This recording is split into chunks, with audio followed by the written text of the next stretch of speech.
25 जून 1975 तक को देश में ना कोई आंतरिक सुरक्षा को खतरा था, ना किसी बाहरी देश से हिंदुस्तान को खतरा था। लेकिन तो भी सत्ता पर काबिज रहने की गरज से तत्कालीन देश की प्रधानमंत्री इंदिरा गांधी ने आपातकाल लगा दिया था और आपातकाल लगाकर के कांग्रेस विरोधी नेताओं को जेल की सीटों में अकारण गिरफ्तार करके बंद कर दिया गया था। तमाम लोगों को उस समय अमानवीय यातनाएं भी दी गईं और इसकी इबारत 12 जून 1975 को इलाहाबाद हाई कोर्ट के जस्टिस जगमोहन लाल सिन्हा ने लिख दी थी, क्योंकि उन्होंने इंदिरा गांधी के चुनाव को अवैध घोषित कर दिया था। इंदिरा गांधी ने अपने कुछ चमचों की या अपने कुछ शागिर्दों के इशारे पर देश में आंतरिक सुरक्षा बता करके, सुरक्षा को खतरा बता करके आपातकाल लगा दिया था। उस समय की अमानवीय यातनाएं पुलिस को पहले दिन से ही आपातकाल लगने के बाद मेरी तलाश थी, क्योंकि मैं लोक नायक जयप्रकाश नारायण की एक छात्र समिति यहाँ पर बनी थी। मैं भी उसमें एक छोटा सा कारिंदा था। पुलिस ने 28 अक्टूबर 1975 को एक साथी की मुखबरी से मुझे गिरफ्तार किया गया।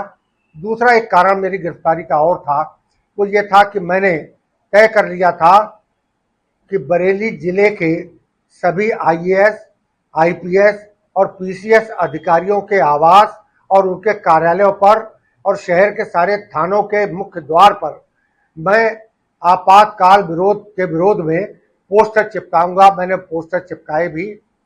जिलाधिकारी के निवास और उनके कार्यालय पर मुख्य द्वार के दोनों तरफ हमने गेरू से वॉल राइटिंग की, कसके तानाशाही के खिलाफ और लोकतंत्र की बहाली के लिए। बरेली कॉलेज में भी हमने पोस्टरिंग भी की और वॉल राइटिंग भी की। इससे खिंचा करके पुलिस ने आनंद फानंद में, चूंकि बरेली की कोतवाली के मुख्य द्वार पर भी पोस्टर चिपके थे, उस समय बरेली का कोतवाली का इंस्पेक्टर था हाकिम राय। मुखबिर की सूचना के आधार पर, चूंकि मेरे इस्लामिया इंटर कॉलेज के जो मार्केट बना है वहाँ पर भी पोस्टर चिपके थे। एक चौकीदार ने जानकारी दी और मेरे साथी का उन्होंने नाम बताया। साथी गिरफ्तार हो गया, उसने मेरा पता बता दिया। पुलिस और इंटेलिजेंस की सूचना शायद ये रही होगी कि वीरेंद्र अटल को पश्चिमी उत्तर प्रदेश में जो आंदोलन चलाया जा रहा है लोकतंत्र की बहाली के लिए, तानाशाही के खिलाफ, उसकी मुझे पूरी जानकारी है। मुझसे वो सारी बातें जानकारी करने के लिए ही हाकिम राय ने मुझे टॉर्चर करना शुरू किया। 28 अक्टूबर 1975 की शाम से 29 अक्टूबर 1975 की सवेरे बरेली के तत्कालीन जिलाधिकारी माता प्रसाद बरेली में आए और वो कोतवाली में आए। सीईओ के कमरे में बैठकर उनके सामने भी मुझे टॉर्चर किया गया। मेरे हाथों में हथकड़ी लगी थी। तुरंत डीएम की और इंस्पेक्टर की इशारों में कुछ बात हुई और इंस्पेक्टर बहुत जोर से चीख पड़ा। एक पुलिस कांस्टेबल को आदेश दिया कि प्लास ले आओ।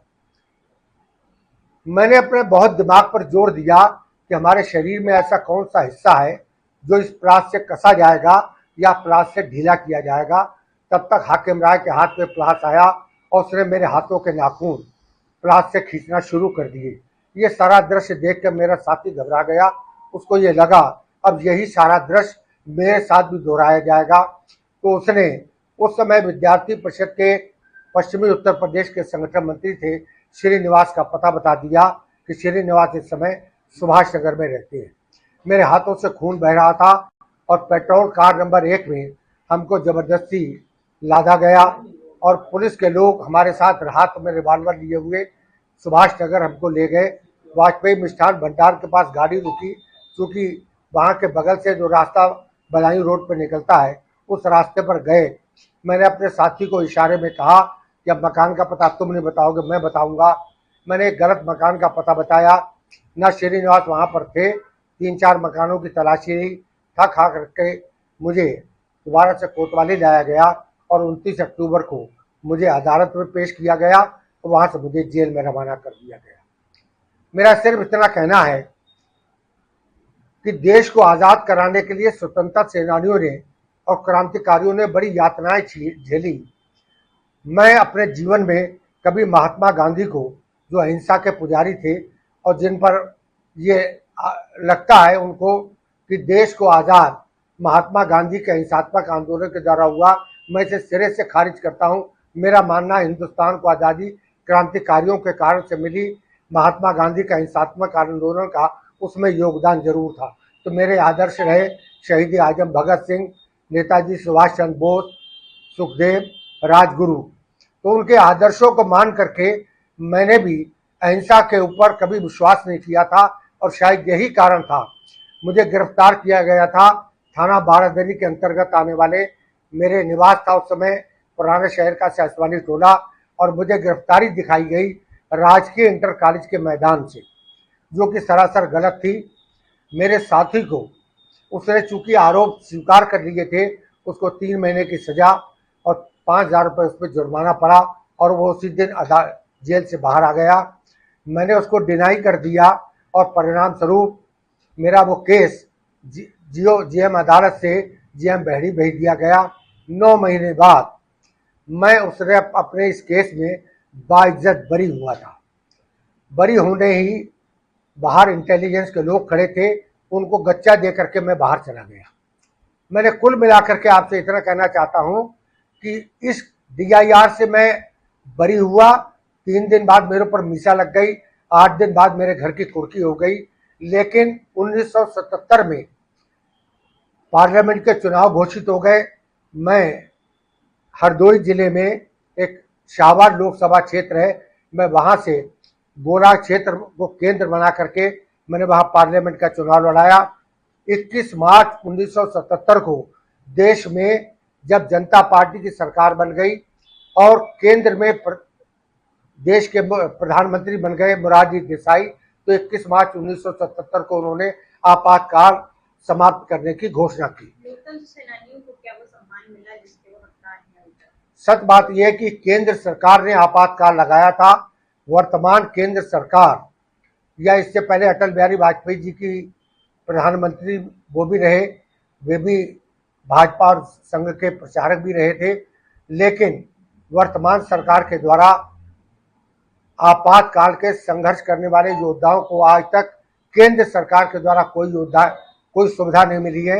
लेकिन मैं धन्यवाद देना चाहूँगा, भगवान ने सद्बुद्धि दी उत्तर प्रदेश के तत्कालीन मुख्यमंत्री मुलायम सिंह यादव को, जिन्होंने 2006 में आपातकाल के योद्धाओं को लोकतंत्र रक्षक सेनानी का नाम दिया, मान दिया और उनको सम्मान दिया।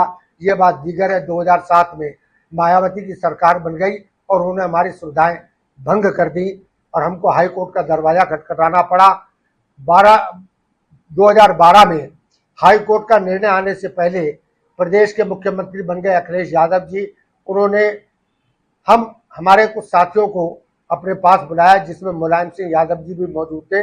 उनका 5 साल का एरियर मत मांगिए, मैं 3,000 रुपये से सम्मान राशि शुरू करूंगा और वर्ष 2016 तक 15,000 कर दूंगा। अखिलेश यादव जी ने केवल 15,000 सम्मान राशि ही घोषित नहीं की, वरन भविष्य में कोई सरकार आपातकाल के बंदियों पर, उनकी सुविधाओं पर कोई रोक न ला सके, उन्होंने एक विधेयक भी विधानसभा और विधान परिषद से पारित किया। आज कोई भी सरकार 2/3 के बहुमत के बिना हमारे द्वारा लोकतंत्र सेनानियों को जो सुविधाएं मिल रही है उनको बंद नहीं किया जा सकता है। मैं वर्तमान युवा पीढ़ी को एक निवेदन करना चाहता हूं कि देश में भविष्य में कभी लोकतंत्र पर संकट ना आए।